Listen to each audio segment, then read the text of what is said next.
আসসালামু আলাইকুম। আজকে আমরা জানবো এক জাহিল পীরের ঘটনা। এক জাহিল পীরের মুরিদ বলল, হুজুর, গতরাতে আমি স্বপ্নে দেখেছি যেন আপনার হাত একটি মধুর পাত্রে ডুবানো রয়েছে, আর আমার হাত একটি পায়খানা ভর্তি পাত্রের মধ্যে ডুবানো আছে। এতটুকু বলা হতেই না হতে পীর সাহেব আনন্দের আতিশয্য থাকতে না পেরে বলে উঠল, হবে না, এইরূপ তো হবে না।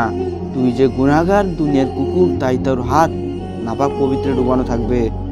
আর আমি যে বুজুর্গ আল্লাহর অলি, তাই আমার হাত মধুর পাত্রে ডুবানো থাকবে। মুরিদ বলল, হুজুর, বলা এখনো শেষ হয়নি। তারপর দেখি আপনার হাতের আঙ্গুল আমি চাটছি, আর আমারও হাতের আঙ্গুল আপনি চাটছেন। এই শুনে পীর সাহেব রেগে মেগে মুরিদকে যা ইচ্ছা তাই বলে গালাগাল করতে লাগলো। তো বন্ধুরা, আমরা এই ভিডিও থেকে কি শিখতে পারলাম তো কমেন্টে জানিয়ে যাবেন। দেখা হবে নেক্সট কোনো ভিডিও নিয়ে। খুদা হাফেজ।